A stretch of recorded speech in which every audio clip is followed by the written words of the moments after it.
പ്രിയമുള്ളവരെ, ഇന്ന് ഞാൻ നിങ്ങളുടെ മുമ്പിൽ വന്നിരിക്കുന്നത് ഒരു കഥ പറയുവാനാണ്. കഥയെന്ന് പറയുമ്പോൾ ഒരു ജീവിത കഥ. കഥ നടക്കുന്നത് ഇങ്ങിവിടെ ഓസ്ട്രേലിയയിലാണ്. ഇവിടെ ആളുകൾക്കൊരു പ്രായമൊക്കെ ആയിക്കഴിഞ്ഞ് സ്വയം എല്ലാ ആവശ്യങ്ങളും നിർവഹിക്കാൻ കഴിയാതെ വരുന്ന സാഹചര്യത്തിൽ അവരെ സാധാരണ നേഴ്സിംഗ് ഹോമിലാക്കുകയാണ് പതിവ്.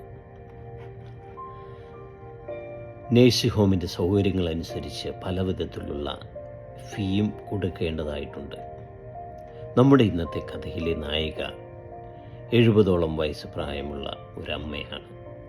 അവരുടെ മക്കൾ 4 പേരും ജോലി ആവശ്യങ്ങൾക്കും മറ്റുമായി മറ്റു സ്ഥലങ്ങളിലാണ്. ഭർത്താവ് ഏതാനും മാസങ്ങൾക്ക് മുമ്പ് മരിച്ചുപോയി. പ്രായത്തിൻ്റെ ചില അസുഖങ്ങൾ കൂടി അകമ്പടിയായി വന്നതോടെ അവർ നേഴ്സിംഗ് ഹോമിലേക്ക് പോകേണ്ടതായിട്ട് വന്നു. അവരുടെ ഭവനത്തിൽ നിന്നും ആ അമ്മയെ യാത്രയാക്കാൻ അവരുടെ സമപ്രായക്കാരായ ചില കൂട്ടുകാരും വന്നിരുന്നു. ആ സുഹൃത്തുക്കളുടെ ഒരു മകൾ എൻ്റെ കൂടെയാണ് ജോലി ചെയ്തിരുന്നത്. ആ സ്ത്രീയും അവിടെ ഉണ്ടായിരുന്നു. കൂട്ടുകാർ ചോദിച്ചു, നേഴ്സിംഗ് ഹോമിലേക്ക് പോകാൻ എല്ലാം തയ്യാറാക്കിയോ? ആ സ്ത്രീ പറഞ്ഞു, അതാ നോക്കൂ, ആ 5 ബാഗുകളിൽ എനിക്ക് ആവശ്യമുള്ളതെല്ലാം ഞാൻ എടുത്തിട്ടുണ്ട്. ബാക്കി ഇവിടെയുള്ളവ മക്കൾക്ക് വേണമെങ്കിൽ എടുക്കാം, അല്ലെങ്കിൽ കളയാം. അപ്പോൾ ആ കൂട്ടുകാർ മുറികളിലെ അലമാരകളിലേക്ക് നോക്കി ചോദിച്ചു, എത്രമാത്രം നല്ല ഉടുപ്പുകളാണ് നിങ്ങളുടെ അലമാരകളിൽ തൂക്കിയിട്ടിരിക്കുന്നത്? എത്രമാത്രം വിലയുള്ള ആഭരണങ്ങളാണ് നിങ്ങളുടെ മേശകളിലുള്ളത്? എന്താ ഇതൊന്നും എടുക്കാത്തത്? ആ അമ്മ പതിയെ പറഞ്ഞു, ഇതൊന്നും എനിക്കിനി ആവശ്യമില്ല.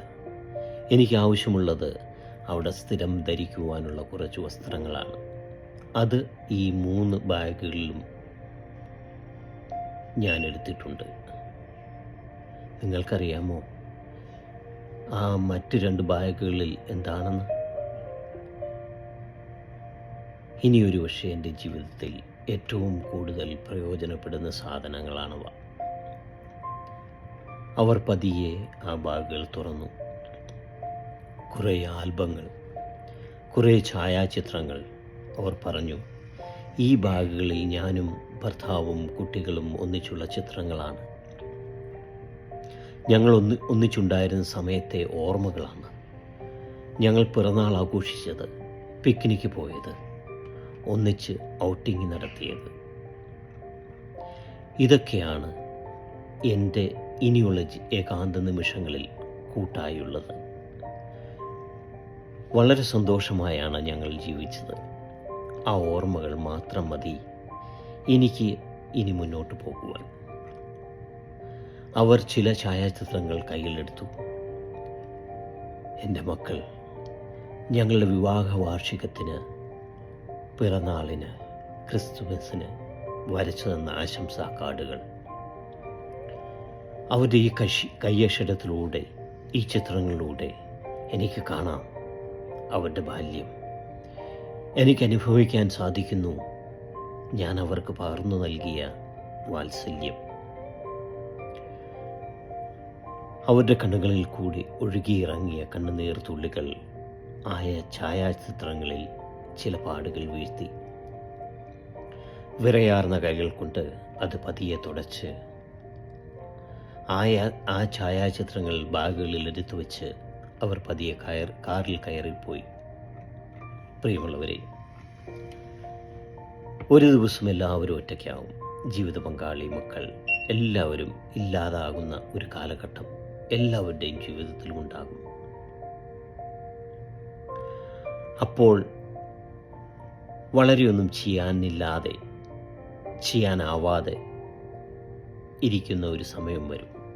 അന്ന് നമ്മളെ മുന്നോട്ട് നയിക്കുവാൻ ചില ഓർമ്മകളുണ്ടാകണം, ചില നല്ല ഓർമ്മകൾ.